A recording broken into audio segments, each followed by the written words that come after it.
जी, अस्सलाम वालेकुम।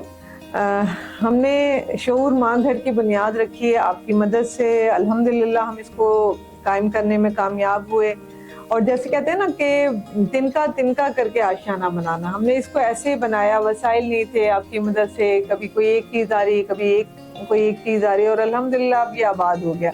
इसमें नादार और यतीम बच्चियाँ और वो माएँ जो जिनका कोई घर नहीं है, और ऐसे ऐसे केसेस हैं कि लगता है कि वाकई अगर हम जिनको कोई इदारा नहीं रखता था कि हम ना बनाते तो ये कहाँ जाता। तो अल्हम्दुलिल्लाह बहुत अच्छे से चल रहा है। एक तरबियती निज़ाम भी है और बहुत ग्रोथ भी हो रही है, बच्चे भी बहुत डेवलप हो रहे हैं, माएँ भी बहुत खुश हैं जो कहीं सड़कों पे थीं और शायद वो आज शायद दुनिया में ना ही होती जिन हालात में थीं। तो एक बहुत बड़ा काम है और इस तरह के इदारे यकीन करें कि मौजूद नहीं है जो हमारा सेटअप है, जिस तरह से हम उनको लेकर चल रहे हैं। तो अभी भी आपकी बहुत मदद की ज़रूरत है। माँ घर से जो हमारी वीडियोज़ आती हैं, जो पोस्ट आती है, उसमें यासियत नहीं दिखाते। हम चाहते हैं वहाँ से खुशियाँ ही जाएँ और वो खुश ही रहें। तो अभी भी हमें आपकी बहुत मदद की ज़रूरत है। सर्दियाँ आने वाली हैं, गर्म कपड़े चाहिए, रज़ाइयाँ चाहिए, ब्लैंकेट्स चाहिए। शऊर माँ घर के फंड इस वक्त बिल्कुल ख़त्म हो चुके हैं।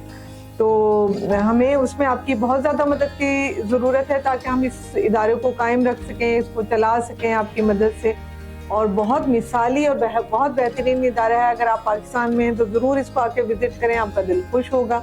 इदारे को आपकी मदद की ज़रूरत है, तो आपसे अपील है कि ज़रूर इसके लिए और ख़ास तौर पे अभी रज़ाइयों के लिए और गर्म कपड़ों के लिए हमें मदद दरकार है। बहुत शुक्रिया।